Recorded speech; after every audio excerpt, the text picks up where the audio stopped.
Baik, bismillahirrahmanirrahim. Assalamualaikum warahmatullahi taala wabarakatuh. Waalaikumsalam warahmatullahi wabarakatuh.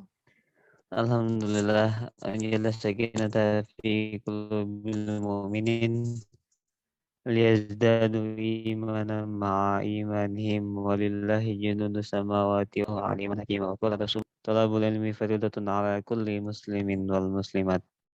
Baik, di sini saya Muhammad Ramdhani sebagai moderator pada kegiatan PKM pertemuan yang ketujuh ini.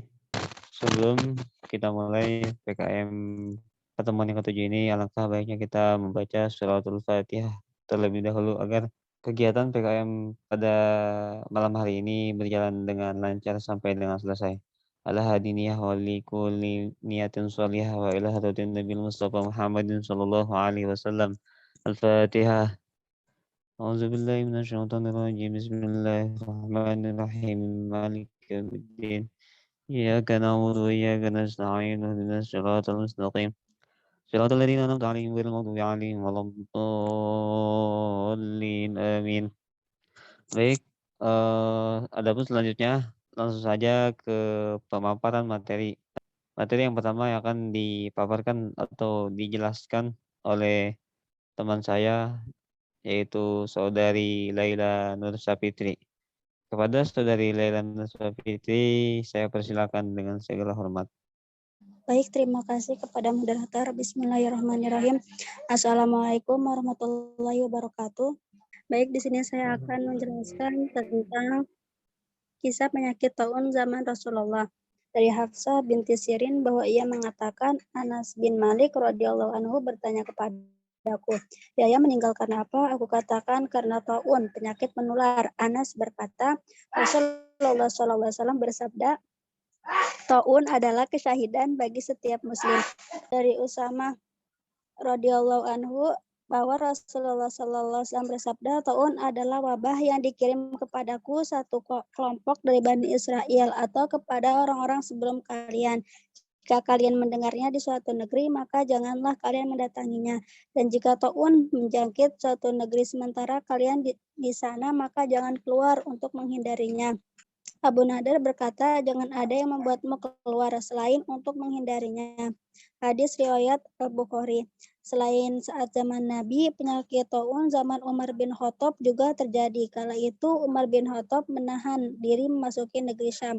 Pasal di daerah tersebut tengah terjadi wabah penyakit taun. Melihat hal itu, Abu Ubaidah radhiyallahu anhu bertanya kepadanya, apakah kamu lari dari takdir Allah? Umar menjawab, ya, kami lari dari takdir Allah menuju takdir Allah. Jawaban Umar tersebut berlandaskan dari sebuah hadis riwayat Bukhari dan Muslim. Rasulullah SAW bersabda, janganlah orang yang terkena penyakit mendatangi orang yang sehat. Jadi dalam hal ini Rasulullah juga mengatakan wabah akan menjadi siksaan bagi orang yang tidak beriman, tetapi akan menjadi rahmat Allah bagi mereka yang beriman. Bahkan muslim yang terkena wabah pun, bahkan jika ada muslim yang terkena wabah dan bersabar dalam menjalaninya, maka ia akan mendapatkan pahala mati syahid. Dengan demikian, sangat tidak tepat apabila ada seorang muslim yang meremehkan peredaran wabah atau justru melakukan hal-hal yang bertentangan dengan instruksi Rasulullah yang telah dijelaskan tadi seperti karantina dan lain sebagainya. Dan jika ada yang bertentangan, kayak misalkan menampakkan keberanian menolak tindakan isolasi, tindakan itu pada hakikatnya bukan keberanian, tetapi kecerobohan yang menyebabkan bahaya bagi orang lain. Seperti itu. Sebagaimana Rasulullah SAW bersabda, Bismillahirrahmanirrahim, Haddasana Hamid ibnu Umar al-Bakrawi, Haddasana Abdul Wahid, Haddasana Asim, an Hafsah binti Sirin, Qalat qalali Anas ibnu Malik bima mata Yahya ibnu Abi Amrah qalat qultu bitta'un qalat wa qala Rasulullah sallallahu alaihi wasallam at-ta'unu syahadatu likulli muslim rawahu Muslim, yang artinya menceritakan kepada kami Hamid bin Umar al-Bakrawi, menceritakan kepada kami Abdul Wahid bin Ziyad, menceritakan kepada kami Asim dari Hafsah binti Sirin. Ia berkata, Anas bin Malik berkata kepadaku, Yahya bin Abi Amrah meninggal karena apa? Aku berkata karena taun. Lalu Anas berkata, Rasulullah SAW bersabda, taun adalah kesyahidan, dihitung syahid bagi setiap muslim. Hadis riwayat Muslim. Terima kasih. Assalamualaikum warahmatullahi wabarakatuh. Saya kembalikan lagi kepada moderator. Baik, terima kasih kepada Saudari Laila Nur Sapitri yang telah memaparkan materinya.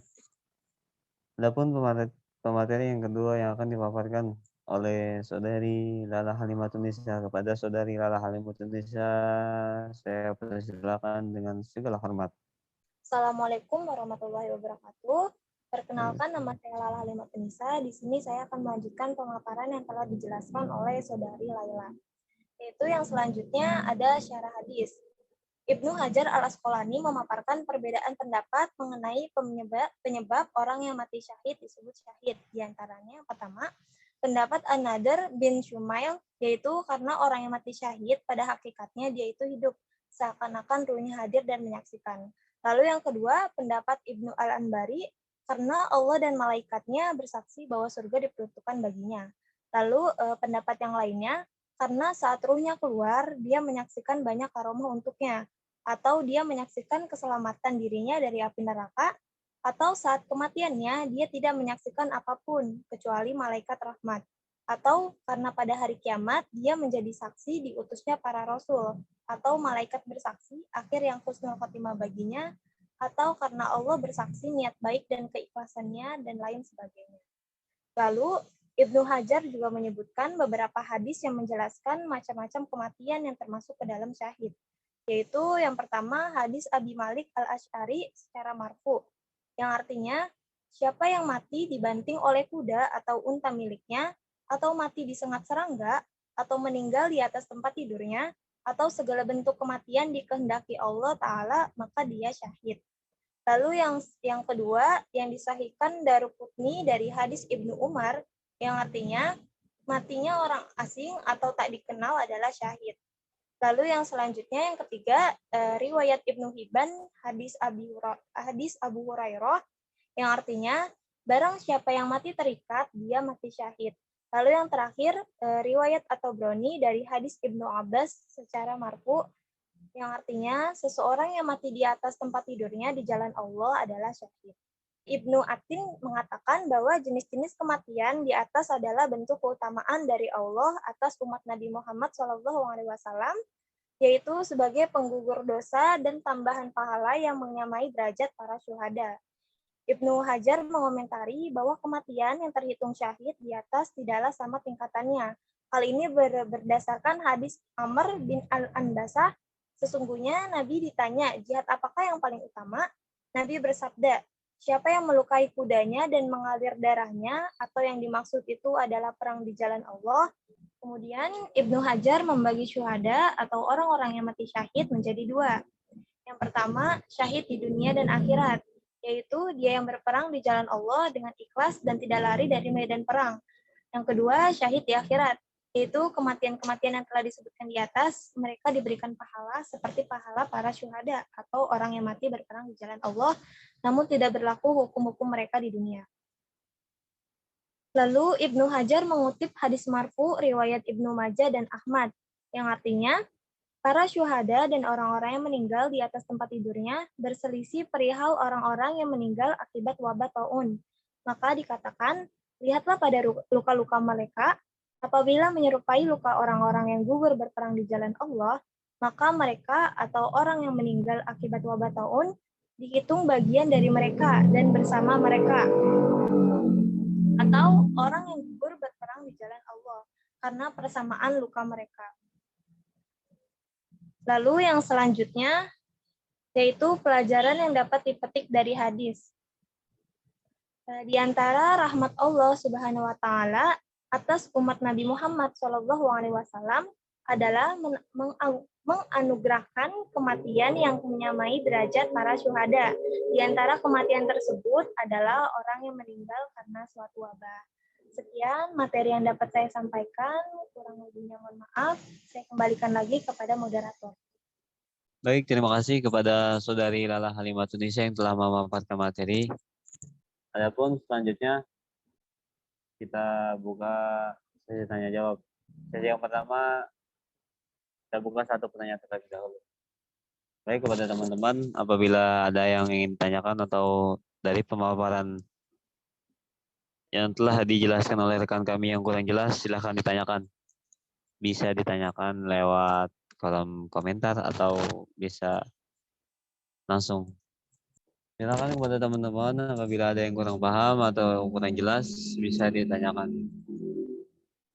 kepada teman-teman sekalian. Apabila ada yang kurang paham dan kurang jelas, bisa ditanyakan. Mungkin karena waktu telah menunjukkan pukul 20:32, dan saya kira kepada teman-teman sekalian sudah memahami apa yang telah dipaparkan oleh teman sekelompok kami yang telah dipaparkan. Baik, sebelum kita tutup, kepada Saudari Lala akan menjelaskan kesimpulannya terlebih dahulu. Silakan Saudari Lala. Baik, kesimpulannya yaitu yang telah dijelaskan menurut Shallallahu Alaihi Wasallam bahwa taun adalah kesyahidan bagi setiap muslim. Dan banyak kisah yang menceritakan dan menggambarkan pada masa kenabian bahwa taun termasuk ke dalam sebuah kesyahidan bagi setiap muslim yang patuh pada perintah yang telah Rasulullah anjurkan kepada kaumnya. Yang dimana ketika datang atau muncul sebuah perkara seperti taun, di lingkungannya kita bersabar untuk tidak keluar dari wilayah tersebut. Dan jika kita terkena wabah taun itu lalu meninggal, kita termasuk ke dalam orang-orang yang syahid karena wabah taun tersebut. Sekian yang dapat saya sampaikan. Dikembalikan lagi kepada moderator. Terima kasih kepada Saudari Lala dan terima kasih kepada rekan-rekan saya. Sebelum diakhiri, kita sesi foto terlebih dahulu.